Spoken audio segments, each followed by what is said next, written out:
Good evening, everyone. Thank you for being here. I'd like to call this meeting of the Maricopa Unified School District Governing Board to order at 6 o'clock. Roll call. Scott Bartle. Present. Tori Anderson. Present. Leslie Carla Burnett. Jim Irving. Here. And Patty Quinn. Present. And Ms. Carlisle Burnett is just going to be a few minutes late. She will be joining us. Leading us in the pledges this evening will be John Blotchett from Desert Wind Middle School.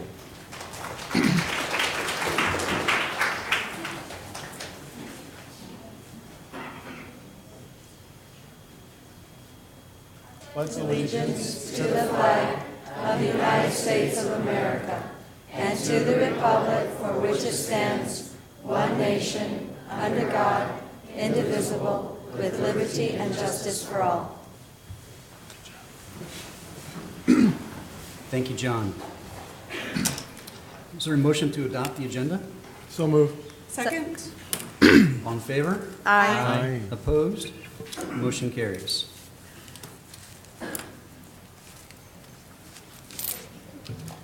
Call to the public. Members of the board may not discuss items that are not specifically identified on the agenda. Therefore, pursuant to ARS 38-431.01H, action taken as a result of public comment will be limited to directing staff to study the matter, responding to any criticism, or scheduling the matter for a future agenda. The board requests that all comments be limited to 3 minutes or less, and that the public refrain from the use of speech or language that is offensive or inappropriate, pursuant to Board Policy KFA. Please state your name and address for the record as well. We're going to start with Craig Shorey regarding Desert Wind Middle School cross country.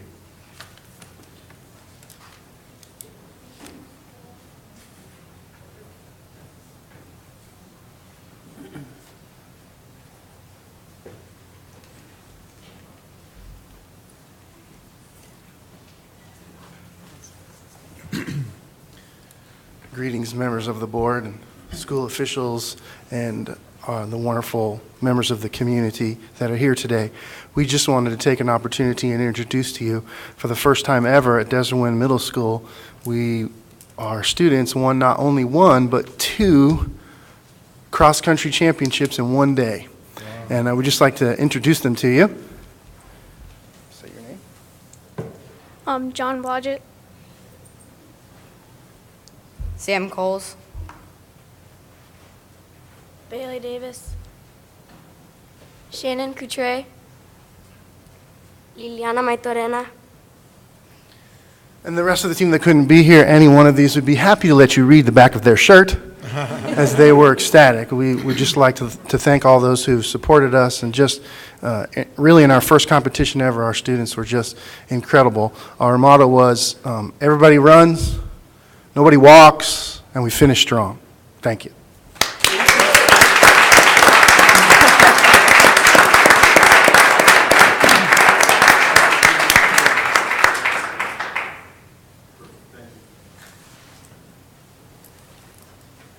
Congratulations. Yeah. Next up is R. Carrie and David Vargas regarding facility fees.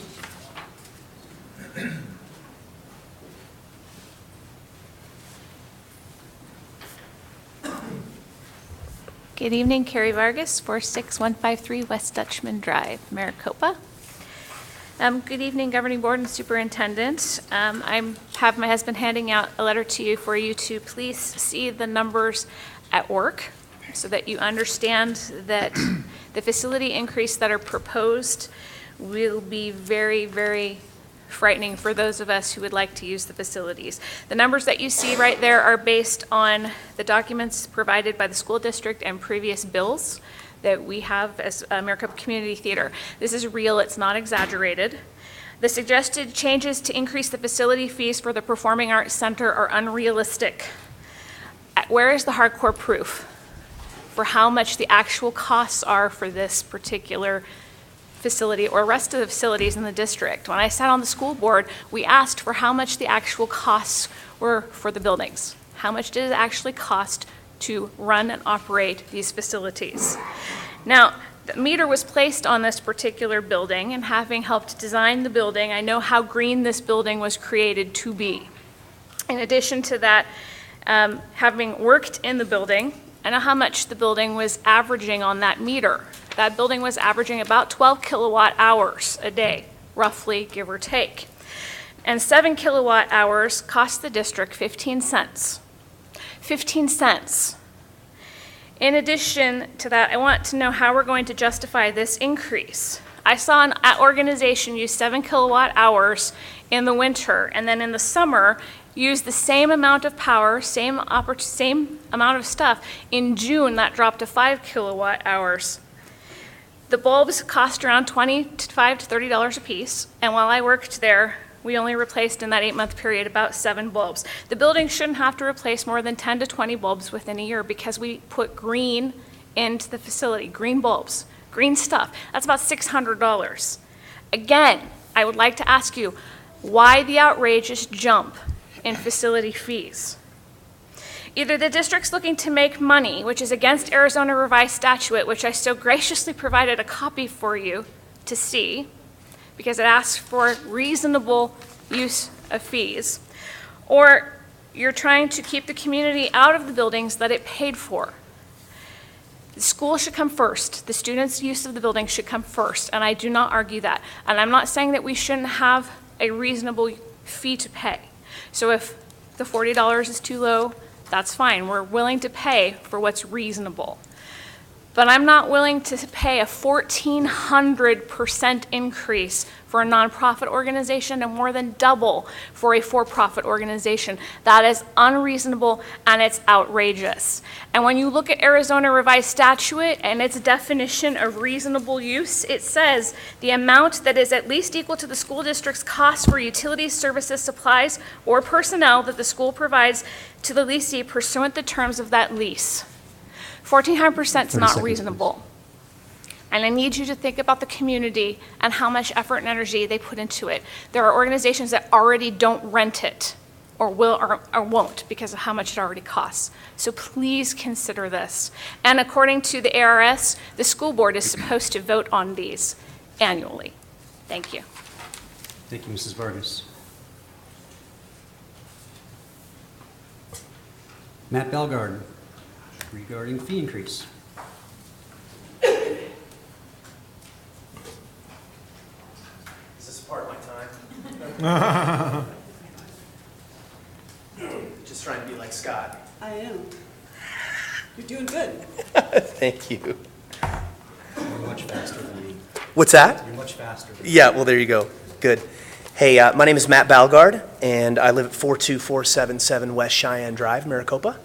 I want to say first thank you to the sitting board members, your dedication to this community, your service to the district. I know oftentimes it does go by some unnoticed. As a pastor in this community for 6 years, I know specifically there's a lot of church congregations that pray for you guys individually on a weekly basis, so we do appreciate you.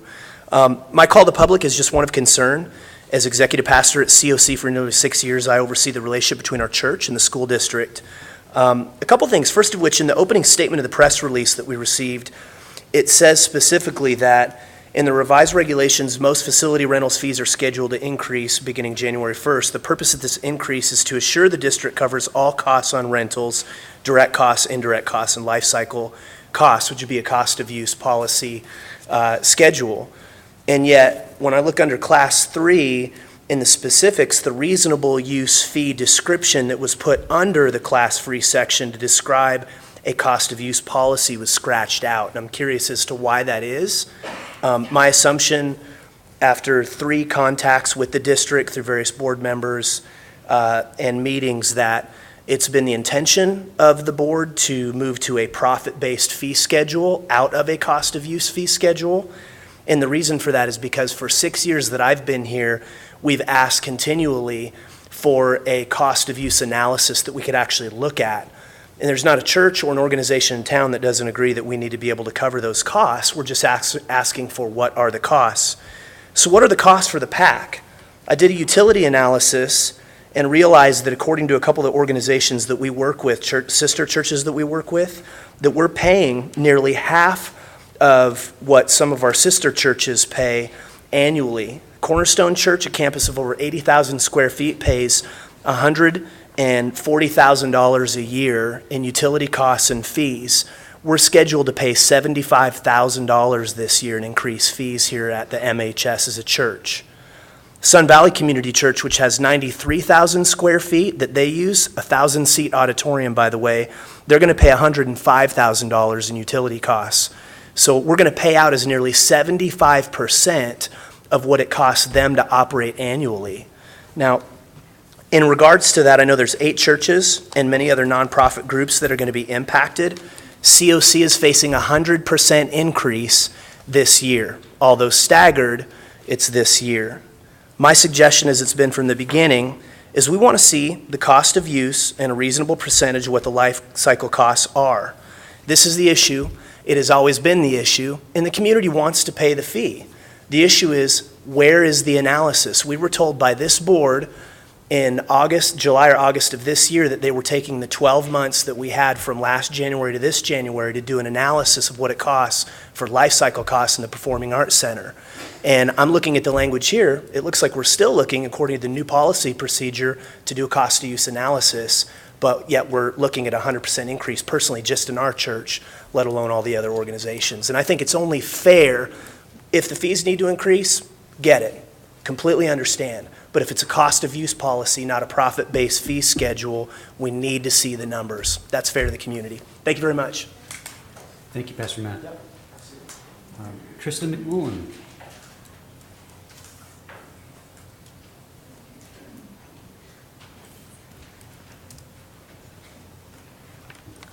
Okay, my name is Kristen McMullen. I live at 45529 West Tulip Lane. Dr. Chestnut, President Bartle, and members of the school board, I wanted to take a couple minutes to talk about outgoing board member Jim Irving. Mr. Jim, sorry, I'm nervous. Mr. Irving has been an invaluable resource to me and the other teachers at Butterfield, and I just wanted to let him know how much we appreciate that. I first met Mr. Irving at an AWIM meeting where he was introducing their program to the 5th grade teachers. He explained to us that we would be teaching force and motion while experienced engineers looked on, and I think my exact words to him were, "Are you nuts?" But he was exactly right. The AWIM program was a great opportunity for me as a teacher to step outside my comfort zone and challenge myself. It also was the first time I've ever seen my students feel seen every single student in my class feel like they've made an equal contribution to a school project. I had 8 children on IEPs in my class last year, and yet I didn't have to make a single modification to the project. It was unbelievable as a teacher to see kids who usually feel defeated at school feel accomplished about their final project. Mr. Irving brought that project to them. He also encouraged us to take our students to the annual dinner for the automotive engineers. The students were invited to make a presentation as well as interact with college students who are in the engineering program at ASU. At the dinner, Mr. Irving made sure to take the 5th graders around to see the engineering projects so that they could see what was possible for them someday. Our students' eyes absolutely lit up thinking that their little jet toys could someday become dune buggies and rockets. Mr. Irving is a perfect example of how the community volunteer program should work in our school district. He finds opportunities for the students to be involved in things that they never imagined, and he makes it happen for them. I believe our school district would be a much different place if we had more Mr. Irvings.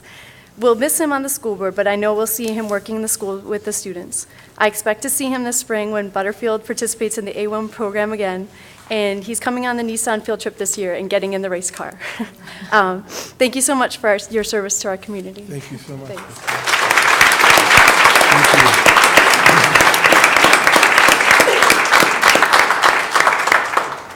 Is there anyone else who would like to address the board? Seeing no one, we'll move on to the superintendent's report. Dr. Chestnut.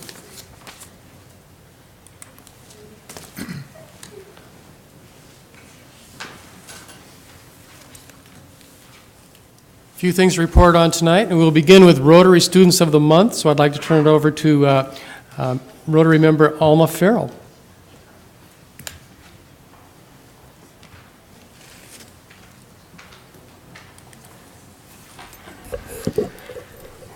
Dr. Chestnut, Mr. Board President, and members of the Governing Board, it's my pleasure to be here tonight. And before I start, I would like to again thank you for giving Rotary this opportunity.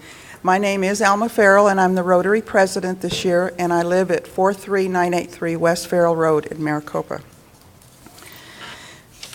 I guess we picked a night for recognition tonight. It's so wonderful to see the agenda with so many people in your school district being recognized. I applaud you. Thank you, all of you, for being such great teachers and students and everything. I just give them a round of applause. Thank you.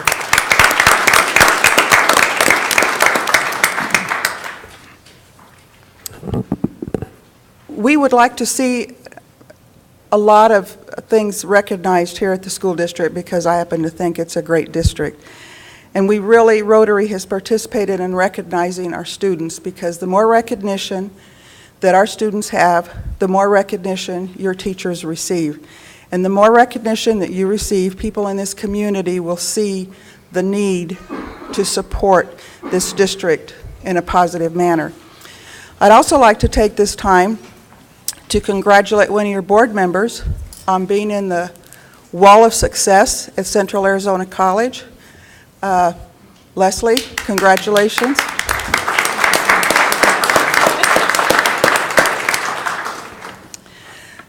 So this evening, I would like to start with the middle school students. I'd like to ask Mr. Sean Guerrero to come forward.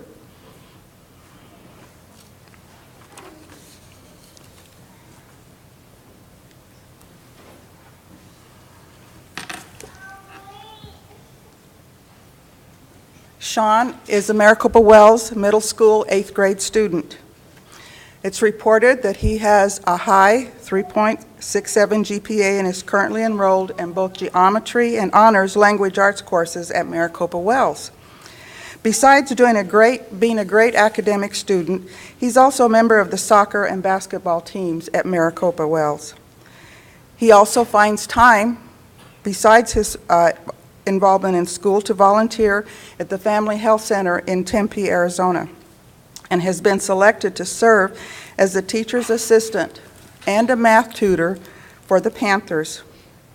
The staff at Maricopa Wells reports that he is a model student and a great example of quality kids at Maricopa Wells. Your status as a student and your involvement shows that you have outstanding qualities of service, dependability, and leadership. It is indeed an honor to allow you this recognition tonight, Sean. Congratulations.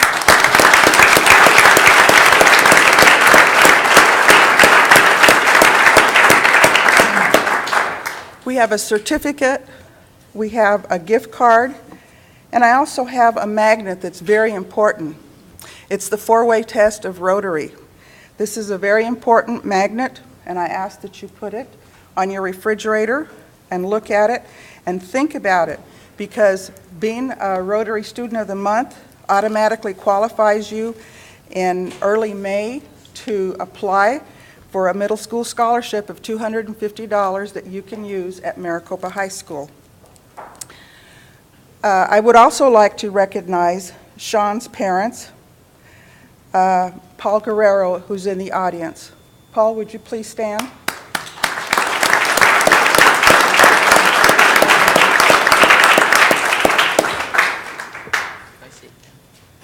You can sit just a minute, okay? Just stay right up here for a minute. Our next middle school student is Desert Winds middle school student, Mr. John Blodgett. Would you please come forward?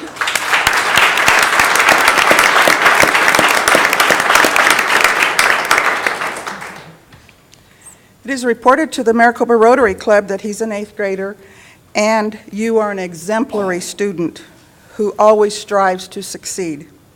You're always willing to excel when learning materials are presented in class.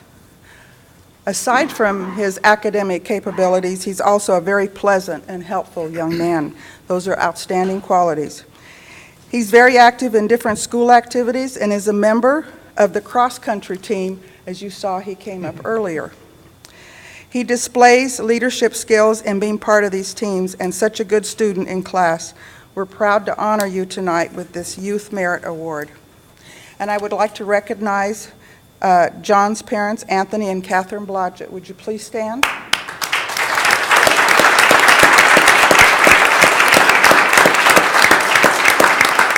encourage you to read the magnet Okay, the last student that we will recognize is a Maricopa High School student. She's a junior. Would Kristen Bequest please come forward?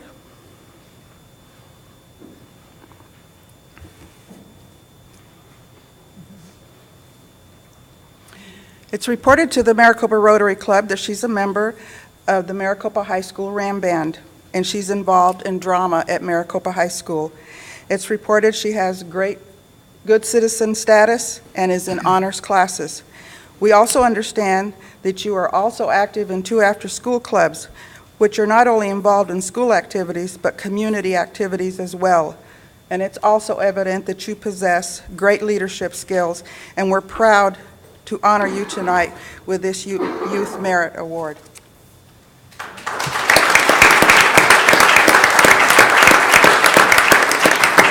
And I'd like to emphasize the importance of being a Rotary Student of the Month.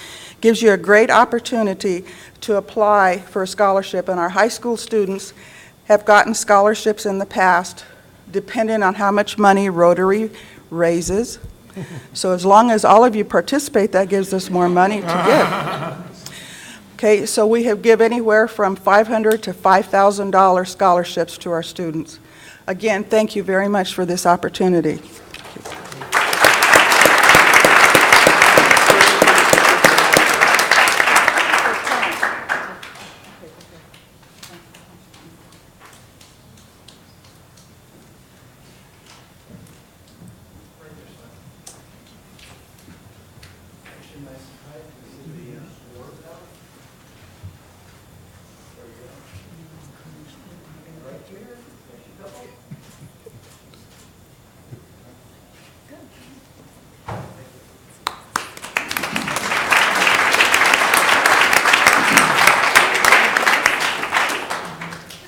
We're continuing with more recognition. I'm going a little bit out of order from the printed agenda, but we'd like to move on now and recognize our Teacher of the Month from Pima Butte Elementary. Congratulations to Teacher of the Month, Shannon Hilsinger.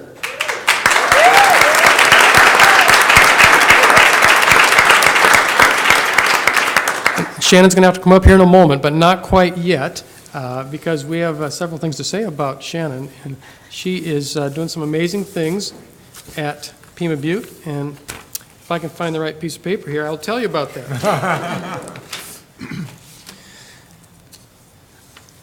Shannon started teaching in Pima Butte in the 2007-8 school year.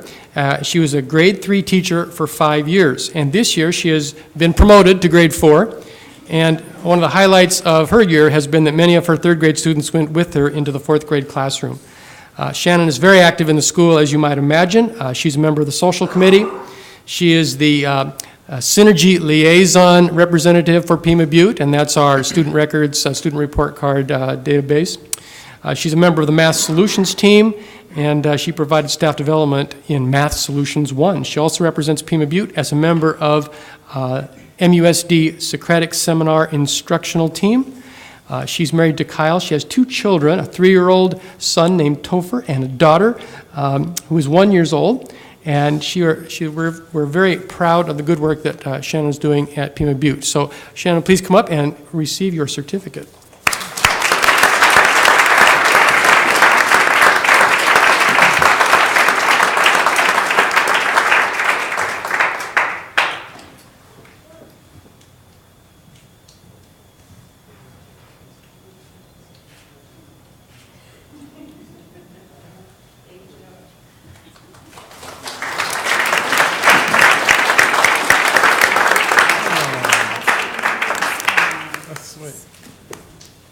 At this time, I'd also like to recognize Principal Corinne Ledbetter, who just handed Shannon the flowers there. So would Corinne and any other Pima Butte staff members please stand?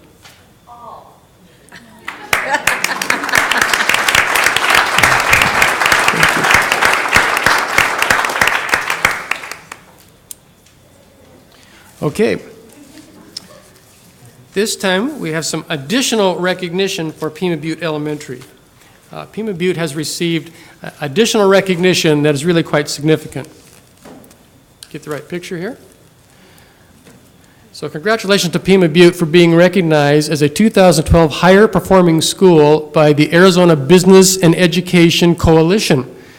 And as you can see from that picture, this was a formal recognition that happened last Friday in Phoenix, and Board Member Tori Anderson and I had an opportunity to go with Corinne. And this recognition was quite special.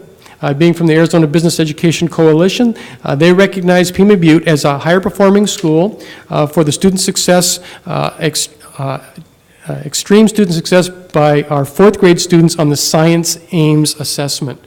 And we're very proud of Pima Butte for that recognition. One of, I believe, 140 schools in the state to receive this recognition. And we have a very nice plaque from the Arizona Business and Education Coalition to give to Pima Butte. So, Corinne, if you'd come up here.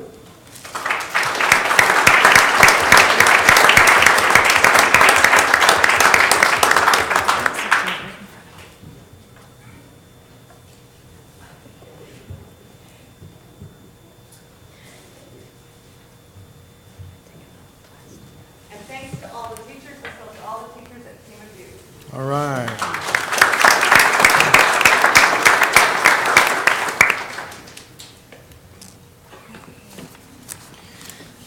As you know, the Maricopa Team Committee, Together Everyone Accomplishes More, has been responsible for recognizing one teacher a month, one teacher per meeting, I should say. And we had only one meeting in December, so we have two recognitions, two Teachers of the Month for the month of December. So it's my pleasure to congratulate Teacher of the Month, Craig Shorey from Desert Wind Middle School.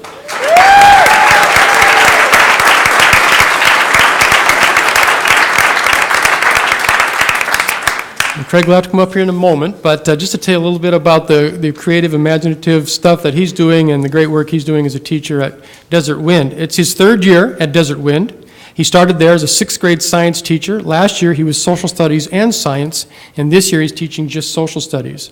One of his innovative programs from this year was the Bring a Vet to School event, and that involves students gathering in groups and interviewing veterans from the local VFW and the American Legion. Craig has a passion for sports to help develop character and discipline among students, and last year he started the only cross-country team in our conference, and you got to meet some of those members here this evening. This year they have nearly 30 student athletes participating on the team. Craig is also head coach of the boys basketball team, and said one of his great memories from last year was the fact that the team was able to win the championship game even though they were down by 10 points with only a few minutes to play, and he was quite proud of the accomplishments of that team. Graduated from Western Governors University, and he's currently working on a master's degree in school counseling. Craig says that he loves teaching and working with the great team of teachers at Desert Wind. In his personal life, Craig has time to run marathons. He has 2 daughters and a wonderful wife who is also a teacher at Desert Wind. So, Craig, you want to come up? We have a certificate for you.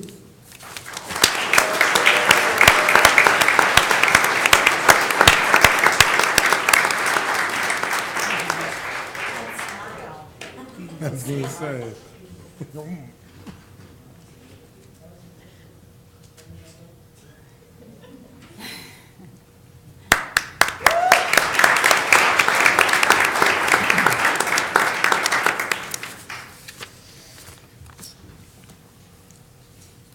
Well, this is a great night for recognition, and we want to congratulate our new National Board Certified teachers. We have 4 newly certified National Board teachers: Heidi Fawcett, Tracy Carey, Deb Coles, and Angela Ebner, and we're very proud of them. I would like at this time to turn it over to Dr. Jen Robinson, principal at Maricopa Elementary School, who is also a National Board Certified teacher herself, and acts as a mentor to the National Board Certification Program, and I'd like to have her tell us a little bit about that and our teachers tonight. Thank you, Dr. Chestnut, President Bartle, and members of the board. Currently, there are over 100,000 National Board Certified teachers nationwide. This is only approximately 3% of the teachers.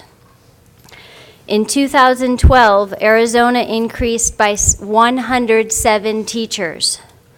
We now have 954 National Board Certified teachers in Arizona, 5 of those National Board Certified teachers are in Maricopa. There are 4 currently going through the process. They'll receive their scores in November of 2013. The National Board Certification process may take from 1 to 3 years to complete. Teachers can expect to spend 200 to 400 additional hours going through the process.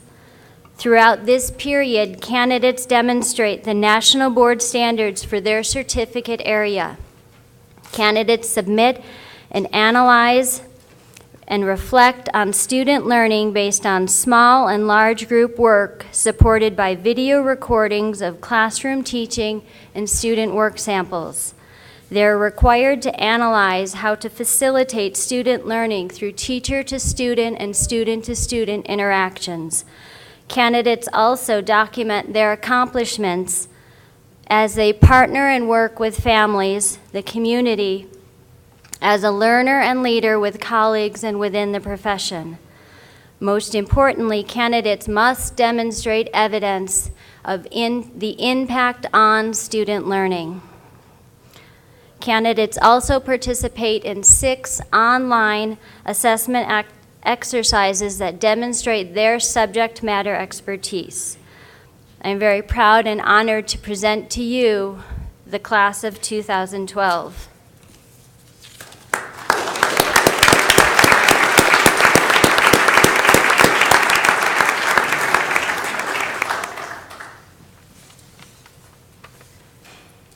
Tracy Carey,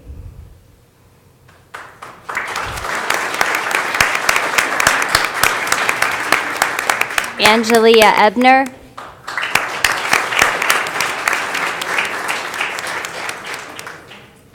Heidi Fawcett,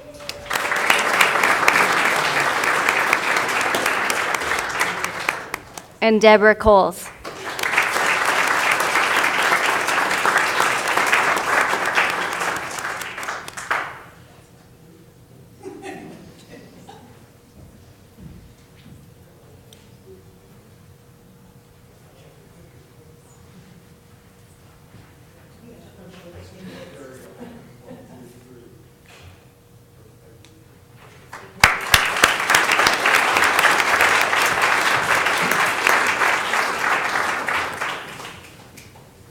Also, I realized I got ahead of my own script here. Just to backtrack to the previous recognition, I know a lot of Desert Wind staff members are here tonight. Principal Joe Veras is here, so if Principal Veras and the rest of the Desert Wind staff would stand and be recognized also. Thank you for coming tonight.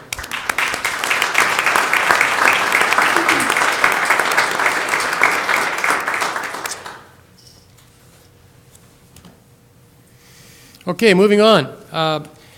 As we heard on Call to the Public, we have been reviewing our facility rental fee regulations. And just to kind of review the process we've gone through, this process began really back in February of this year.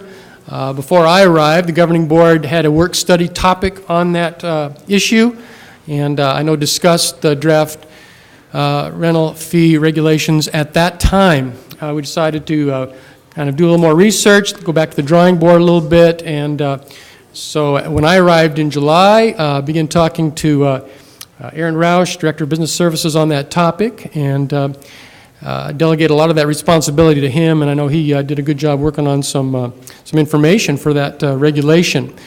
So on November 20th, last month, we had draft copies of a proposed rental fee regulation available on our website, at the district office. It was also published in Maricopa.com. On November 26th, the draft was mailed to all users, and we requested feedback from all current users. We said, hey, here's what we're thinking about as far as the regulation language goes. Tell us what you think. At that time, we also invited people to attend a feedback meeting on December 6th. And Mr. Roush was in charge of that meeting, and I know at that meeting, Mr. Roush shared cost of use figures. I know there's been some interest in that, and I would invite anyone interested in those cost of use numbers to contact Mr. Roush. He has a spreadsheet that can show that, because we are very much trying to base the regulations on actual cost of use. not to make a profit, but to recover costs. And that's the purpose of the regulation changes. So we are hoping that we can get this wrapped up in a relatively short manner. We have received some feedback. We had one person in attendance on December 6th at that meeting. Mr. Roush has received some email comment and some phone calls. We've been taking that feedback and recording it. He and I have been looking at it, reflecting on it, and we're hoping that by about a week from today, on the 18th, we can have final regulations and a fee schedule posted on our website. As you know, the new regulations call for beginning the new fee structure to be phased in on January 1st. So we're going to review this over the next week and kind of make some final decisions. I know the question was raised, the point was made that ARS statutes require that the board take action on this. That is not my interpretation of what our board policy says. I'd be more than happy to check with our attorney on that, and if she tells us that that's something that the governing board needs to take action on, I'll bring that back and we will get a new time frame on this. But we certainly want to move forward in accordance with state law, in accordance with our governing board policy, which does require us to look at these fees annually. It doesn't necessarily mean we have to change them annually. The policy just says we need to look at them annually. So if we keep to this schedule, the new fee schedule will begin to be phased in on January 1st, but as I said, I'll be checking with our legal counsel, and we hope to make some final decisions within the next week or so. I would invite anyone with concerns about our facility rental fee regulations to contact Mr. Roush or myself. We'll be glad to correspond with you and give you any information that you would request. So that's kind of the update on that particular topic. Another topic. We are going to need to begin a budget cut process to prepare for the 2013-14 school year. We are projecting finances. Mr. Roush has begun doing that in a big way as we start thinking about next school year and the budget we need to make that school year happen. As you know, that takes many months to put that process together, and at this time we think that we will have to cut approximately $1 million from our current budget to make the budget balance for the 2013-14 school year. The reason for that is because of the failure of our override election in November, and also because of the cuts in state funding that we've been experiencing for 5 consecutive years. And so we really don't have a choice but to move forward on this. These are the bullets listed up here, are the things that we are going to have to consider and will be part of this process. Also, just before I go over those bullets, I just want to make it clear that we have a tradition of a budget committee, and Mr. Roush chairs that committee. I know he's got a calendar sketched out already, and he's been recruiting members. We will continue with that. But we also need to have a process that really includes other things besides the budget committee. And I plan at our next meeting to be bringing back to you a calendar that we'll be following. I would envision a couple public meetings devoted strictly to input concerning budget cuts. I would envision some opportunities for staff and community to provide input via the internet, email as well, and look for ways to get information or get ideas from people. I want to be transparent in this process, but just wanted to mention that we are going to have to consider some pretty serious things, because to find $1 million in a budget that's pretty tight to begin with is no easy task. So one of the things we will definitely have to consider is the possible elimination of all-day kindergarten and to provide half-day only. If we move in that direction, it is possible that we could have an option for a tuition-based all-day program, but the state of Arizona only pays for half-day kindergarten. I think we're reaching the point where we can no longer afford to provide all-day kindergarten. The reason we've been able to do it is because we voluntarily decided we will have larger elementary class size in exchange for the opportunity to have all-day kindergarten. But this is something we need to look at seriously. Next thing, the possible closing of one school. That could save money for our school district. Not something we want to do. We don't have a big enrollment drop, but on the other hand, we do have excess capacity in almost every school where we could make that work. That's something we need to look at. Next item, possible administrative cuts. Next one, possible cuts in elementary teacher specialists, possibly PE and music. Next one, possible cuts in secondary electives and CTE programs. there is some possibility we can make some cuts there. Next one, possible cuts to blended learning, the 20+1 program. Next one, possible cuts to Maricopa Online, and then other. There are obviously other things, and this is not an exhaustive list by any means, but I guess the point is that we're going to look under every stone to see what we can do to make this work. The goal will be to keep cuts as far away from the classroom as possible. On the other hand, 80 to 85% of our budget is tied up in salary and benefits. So programs are impacted when you have to cut $1 million generally, and that's something we're just going to have to look at. So I hope to have a timeline to you by January 9th at our next meeting, and we can begin looking at that, and this will end up being a big project that we'll be working on for the next 6 months. So it's always nice to know what you're going to be doing for the next 6 months.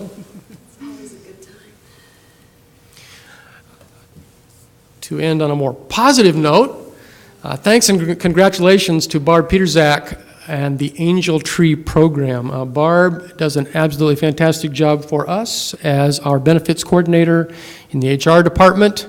She's done a super job just in her professional life, but in her spare time, outside of school hours, she does some very cool stuff that I think deserves some recognition. For 20 consecutive years, she has been the co-coordinator with Amy Cole on the Angel Tree program. This program this year will provide gifts for 270 needy Maricopa children. So it's a very cool thing. And I also happen to know that this year Amy Cole is not in town, and Barb is coordinating this all by herself. And she's doing a great job, and she is greatly appreciated for these efforts. In addition, Barb retires on December 28th. With 25 and a half years of service to Maricopa Union's Unified School District. She's done a super job. She is a real rock in our HR department, and we're going to miss her. The good news is she will be coming back and working with us on a part-time basis. And we will be recognizing Barb in a more formal way. I know HR department has some things planned for her. And then at the end of the year, we'll be recognizing all of our retirees, including Barb, as part of our excellent celebration at the very end of the year, and we decided we would just do it that way rather than, mid-year, that kind of thing. So we'll eventually catch up with Barb with some real formal recognition you'll be hearing more about. But we think this was really a noteworthy program this time of year, and we're really proud of Barb for taking this on. And I think that's my last slide. It is. Thank you. Thank you, Dr. Chestnut. Any questions for Dr. Chestnut? Governing board member reports. First item on number 4 is to recognize, thank, and tell how much we appreciate Mr. Jim Irving. This is his last meeting as a governing board member. Mr. Irving was kind enough to pitch in at a time when we're in desperate need of his wisdom and his calmness and his stability. Really appreciate everything that he's done for our board and for our district. And I tell you, I know the biggest concern, I think, when Jim was appointed was what was the impact going to be on his day job, being the countless hours he spends volunteering in our schools. And fortunately, that was not negatively impacted. And so Jim serves the school district in so many capacities. It's impossible to mention. And as Ms. McMillan said earlier, we just wish we had more Mr. Irvings, and I think that was a very true comment. So thank you very much for your service, and don't be a stranger. I won't. We do have a token of our appreciation we'd like to share with you as well.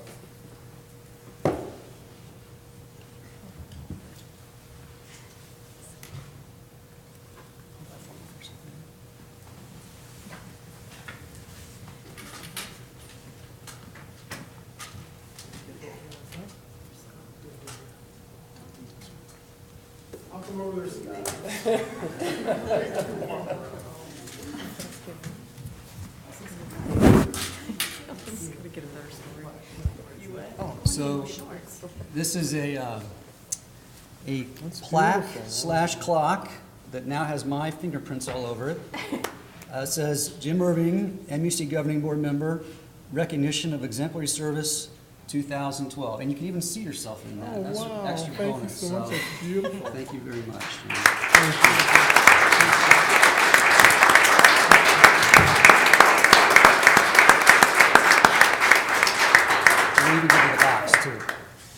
there's more extra parts here.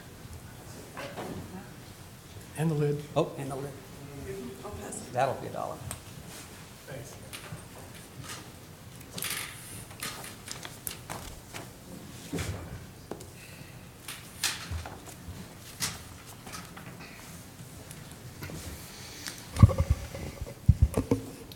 On a related note, we have 3 board members who are going to take the oath of office very soon.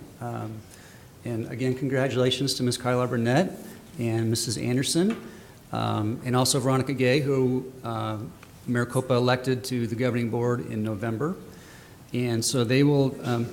She's hiding. Oh, Yeah, hi, she's Veronica. hiding. Thanks for being here. The tentative schedule is to do that on January 7th at 5 p.m. In this room. So pencil that in your calendars, folks, if you would. More information will be, once that gets confirmed, that will be sent out undoubtedly to the media as well as on the MUSD website. So please come back and join us for that exciting and important event as well. Any other comments or reports? Just, I have one, President Bartle. I did attend the award ceremony for Pima Butte, and it was nice to see how the business world has acknowledged that education does impact the economic development of their communities, and I thought it was a very nice recognition for our district. So I appreciate for being invited, and it was a wonderful, very proud moment for the district and for Corinne and Pima Butte. So we've got some amazing teachers. Yeah, we do. That's it. Anyone else? I do. Please. I was able to attend a meeting with the representative of the Arizona Department of Education, Office of John Huppenthal. And this was a secondary act waiver for the state of Arizona that's going on with all of the Arizona's ESEA, which stands for the Secondary Education Act Waiver of the state of Arizona. And this actually is a system to allow accountability for the teachers and teach them those Common Core standards. And they were meeting with tribal leaders and at this point with Native American communities, but this stands for all communities. So I was able to attend that meeting on November 20th, and I just wanted to share that with everyone, that I'm hoping that at some point we'll be able to get more of these people from the Arizona State Board of Education to come in, and they're willing to come in, help train our teachers. That they said it's a very tedious training, very involved training, very difficult training, but it's supposed to work very well with helping our kids at any level, whether they're, whatever level of economy they're in or whatever, that is supposed to help them with any type of learning style that they're involved in. So hopefully we can get something like that in MUSD. So. Very good. Thank you. Thank you. Item 5, information items, work study. Any questions regarding the monthly financial report for October? None for me. Item B, district and school improvement plans. Dr. Conley.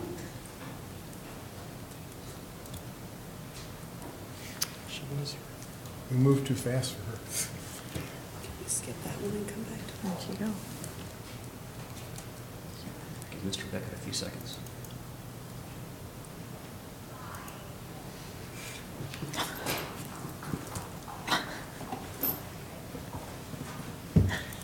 Waiting for a drum roll, or? Actually, I was telling one of my daughter's teachers, how wonderful it was when it impacted me. I apologize. No problem. Good evening, Dr. Chestnut, President Bartle, and members of the board. Tonight, I have the opportunity to share our district learning plan and the 7 goals attached with that district learning plan.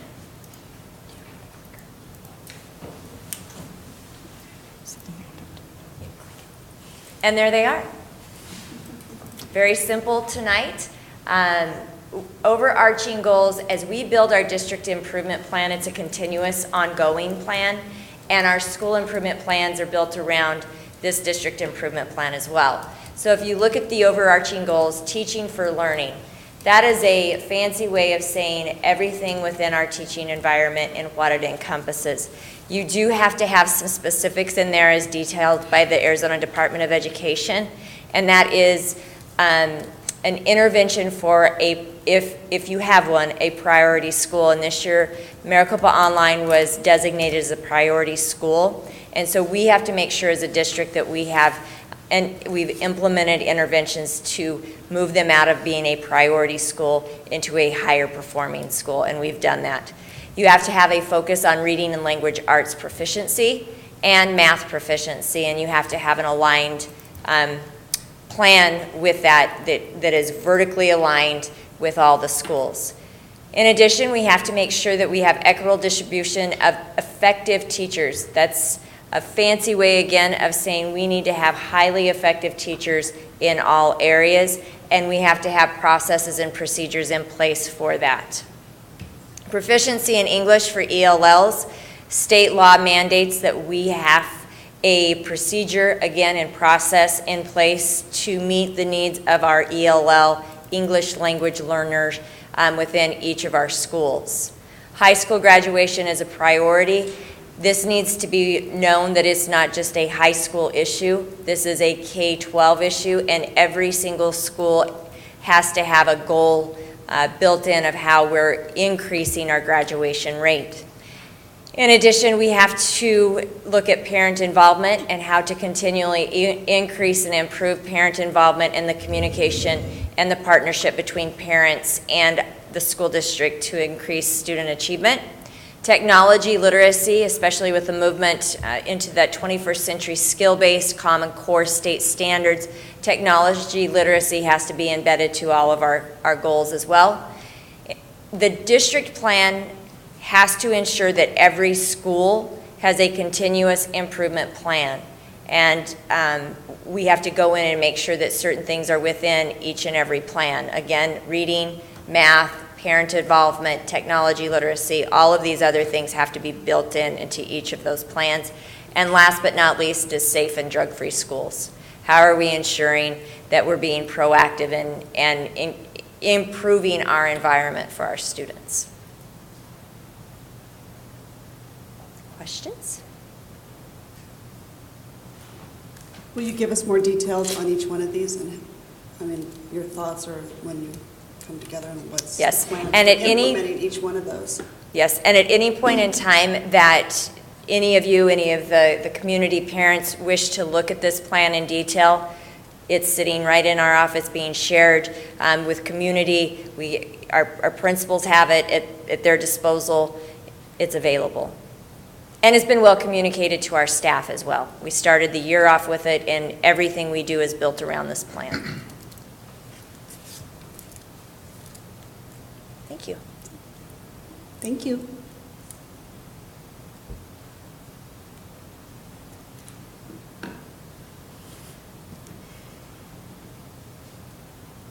I'm looking for Miss Marilyn Wyatt. Hopefully she's watching this. It is my pleasure to present this next piece of information, and that is for our school-based health clinic.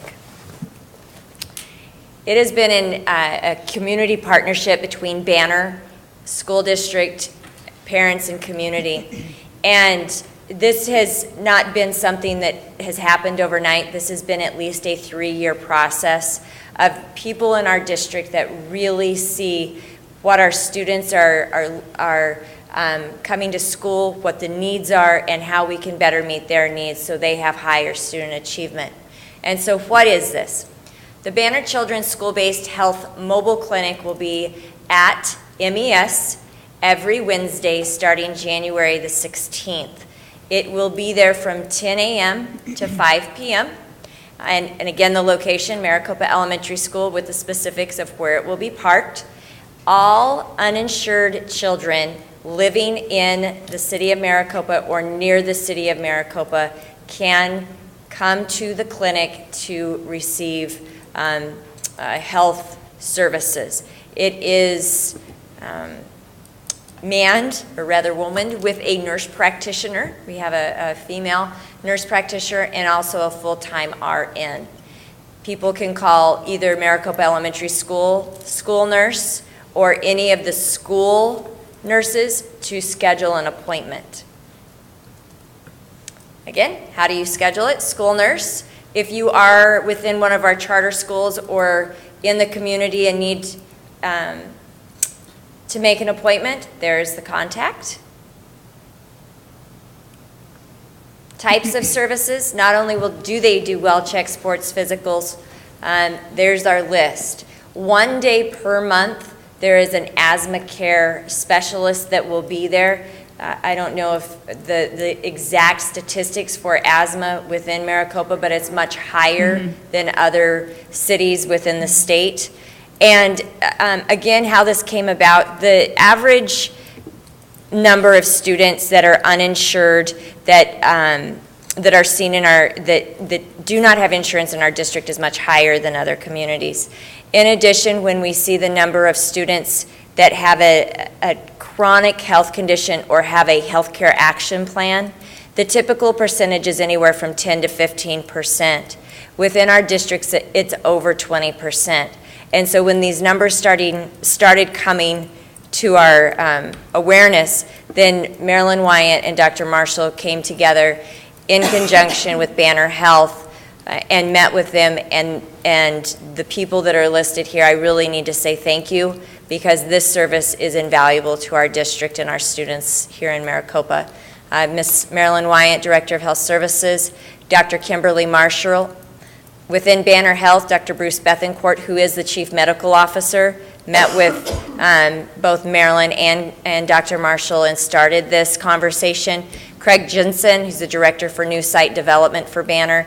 There's our list of pediatricians, Dr. Lip, Dr. Seward, Dr. Sorensen, and Dr. Welsh. They are amazing working with our district, in addition to Dr. Sultan Ayub, who is with Southwest Pediatrics. He's been instrumental in this as well. And last but not least, Ms. Megan Christofferson, who is the Wellness Outreach for Banner. So again, every Wednesday, 10 a.m. to 5 p.m., any student within our district, actually 0 to 18 uninsured, can be seen. That was my question. I have a probably common sense question. I'll ask it anyway. Parents must be with the students, correct? Okay, it just wasn't, I mean, I would assume that, but it's not. Our older students, and yes, our older students, I believe that they can make an appointment and be seen with a parent note or at least some type of notification from from Banner, but I would have to make sure that there was some discussion about that. Okay. There has to be there has to be a parent release. Because I know there was an issue in town with an on-site school health, so I just want to make sure that parents are aware that. Oh, absolutely. For our No. liability and for just. And again, looking at just the functioning of how this is set up, there's certain wait areas that our volunteers will be coming in to help assist with management of people waiting, getting checked in, getting checked out. Can we just clarify that for the older kids? Can you, because you said you didn't know. I can. Okay, I'll have to ask thank you. Ms. Wyatt. Thank you very much, Dr. Conley. Well done. Thank you. Any questions? I have just one. How are we getting the word out? Because this is just not for our students, this is for the community as well and the surrounding areas. So do we have a marketing plan per se? I do know that Ms. Megan Christofferson, who is the Banner Wellness Outreach, she has some press releases that she's going to be doing. One of the reasons I'm here tonight is to try to increase that awareness. We've been sending home flyers within each and every school. It's been posted. Are we sending flyers to the charter schools as well? There has been direct contact with them, and I know direct visits. And I do know that Dr. Chestnut, working with the newsletter for the next publication, that it will be in there as well. Thank and that you. will go to every household in Maricopa. And we have our media here. Yeah. Thank you. Thank you. Next item on the agenda is the consent agenda, and apologize for not doing this when we adopted it, but I'd like to make a motion that we approve the consent agenda excluding item B with the expense vouchers, as there's a voucher that is has to do with my company, so I'd like to recuse myself when you guys talk about that. Second. All in favor? Aye. Opposed? Motion carries. So with that, I will turn it over to Vice President Anderson to talk about expense vouchers, item 6B. Specifically, which voucher do you know, or all of them? Approve all of them, but 1324 is the one. Okay. Okay. Does he have to leave? 1324. Scott, do you have to leave the, As long as you're not voting, I don't think it really matters. I think you're fine. Maybe he feels better. Yeah. You'll be okay. Okay, is there a motion for, so then my question is, do we need to do each one of these separately No, then? you can just do them all. Okay, any questions on 1324? Is it? No.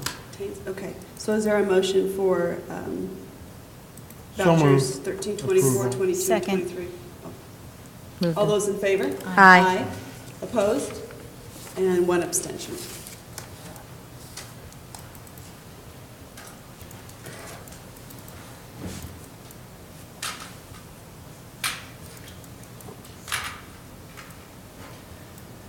Thank you. Item 7A, discussion and possible approval of personnel schedule, which includes resignations, reclassifications, terminations, non-renewals, new position requests, employment ratifications, stipends, leave of absence, FMLA requests, and other administrative actions. Mr. Beckett, welcome. Thank you, President Bartle, members of the Governing Board, Dr. Chestnut. Board members, you have in front of you the personnel schedule for the night. If you have questions, I'll entertain them at this point in time. I do have a question, Mr. Beckett. Thank you. And it just came up as I was looking at it again, and Sure. on the resignation section, the resignations seem very high for mid-semester. Is that normal? That is I mean, not, I just, okay. I'm sorry. Yeah, Member Anderson, that is not typical, no. I just thought it seemed high. Especially for our certificated staff That's members, what I thought. that is atypical. Okay. Is there a theme that Is you've there a reason? recognized? Yeah. or a trend? Of course, you probably can't. No, I wouldn't say there's a pattern to any of Okay. those at this point. Once again, It's just a coincidence that it all happened right now. correct. I have met with all three of these teachers as they've left, and so I know the conditions why they're leaving. Okay.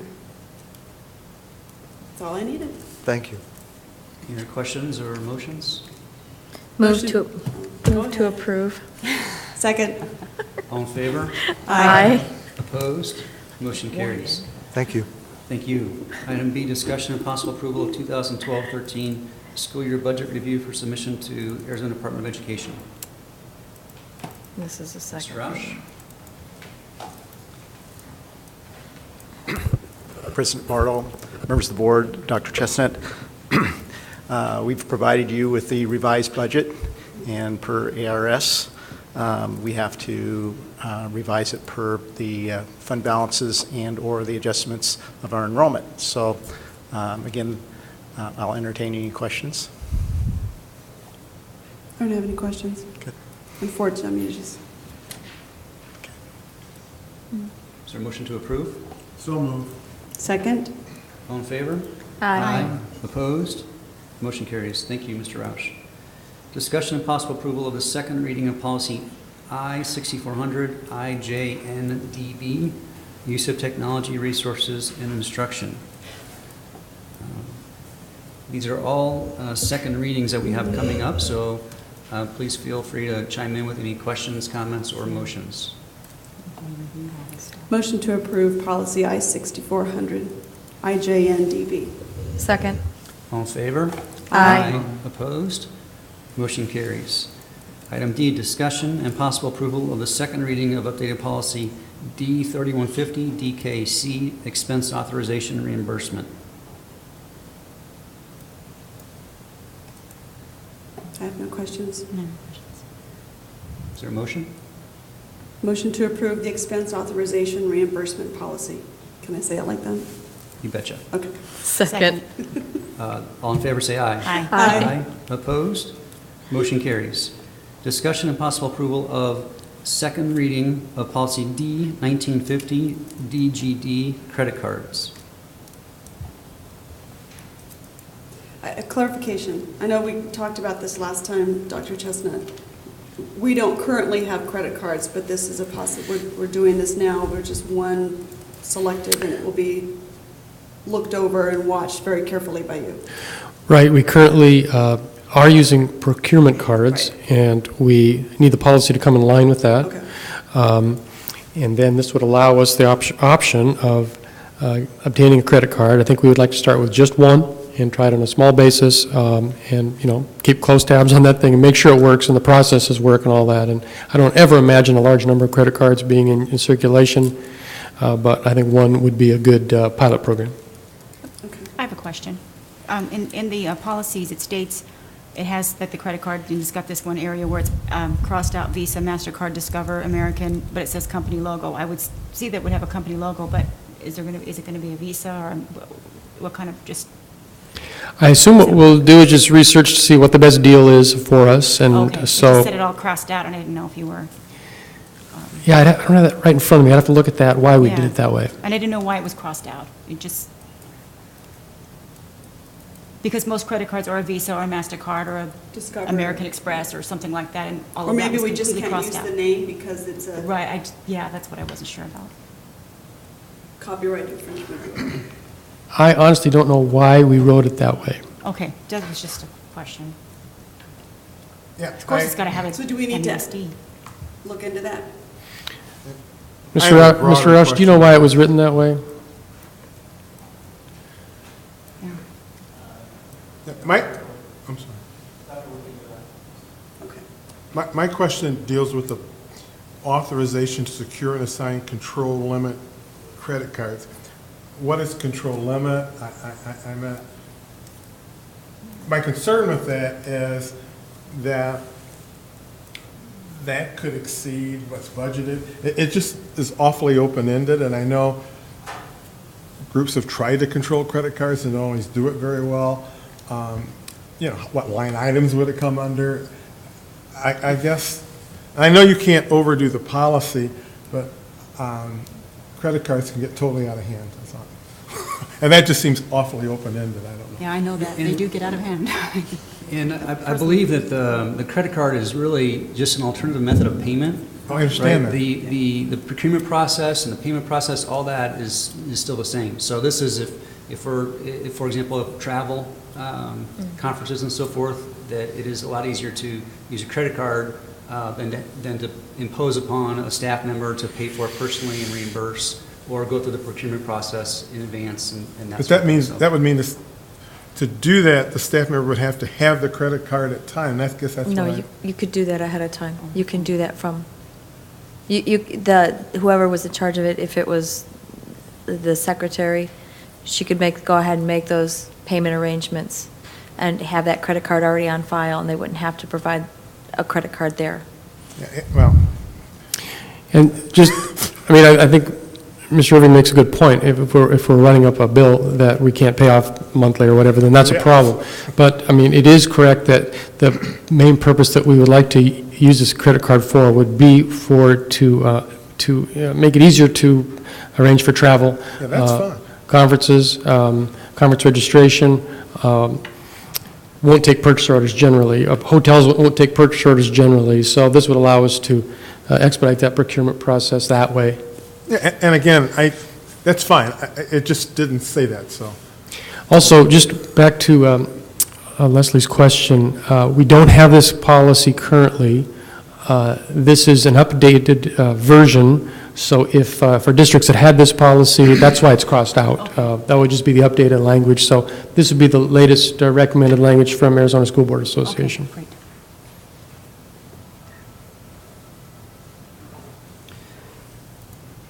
So this, if you guys would like to make a suggestion, if you want to change the language in terms of how we have the Visa, MasterCard, Discover, American Express scratched out, or Well, if they haven't been updated yet, perhaps after you've done the research, whichever credit card it is, whether it's a Discover or whatever will be the best rate for the district, maybe that can be then put into the policy? Since it's not, is that what? how about if we just get rid of that sentence altogether? We can get rid of that sentence altogether. Yeah. Would that Well, and the please the other board? thought is if it's paid off right away, there is no interest. Right, It's not like we're but- going to be going shopping, woo-hoo, but it'll be paid Well, off yeah. before. But so there that's won't- assuming it's paid on time. See, that's the problem with some of those things. Because of the process going through normally, I mean, even now, we pay late fees, right? You know, and it's not anybody's fault, it just happens, so that's always the problem with a credit I don't know, card in Mr. a Roush, system. do you have an answer to that? Yeah, Is there I look always at late him. fees? I don't Yeah. know that there are. Yeah, there are. We guys, this is giving our superintendent some more flexibility with day-to-day operations. I have no problem with any of it. It's fine. I trust the superintendent's I do judgment. too. I would motion to approve. I would take out that last sentence, so I read it, and it really doesn't make any sense without taking the rest of that stuff out. It's just a question. That's just You getting. should just leave it at the first, how Okay, that I'd like defines to credit make a card. motion that we approve this reading, excluding the sentence that reads, "The credit/procurement card must bear the applicable Visa, MasterCard, Discover." I take that back, that's scratched out. So excluding the sentence that reads, "The credit/procurement card must bear the company logo." I'll second. Any other discussion? All in favor? Aye. Aye. Opposed? Motion carries. Discussion and possible approval of the second reading of updated policy G4500, GCK, professional staff assignments and transfers.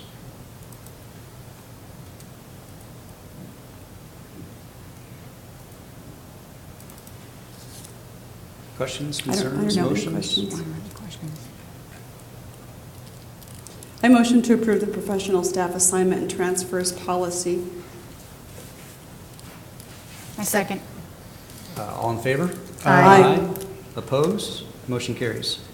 Our final item is 7G, discussion and possible approval of the second reading of policy G2950, GCCD, professional support staff, military legal leave. Motion to approve. Second. All in favor? Aye. Aye. Opposed? Motion carries. Final item, Mr. Irving, is a motion to adjourn. I move we adjourn. I'll second. All in favor? Aye. Motion carries, 7-11. Thank you all for being here. 7-11.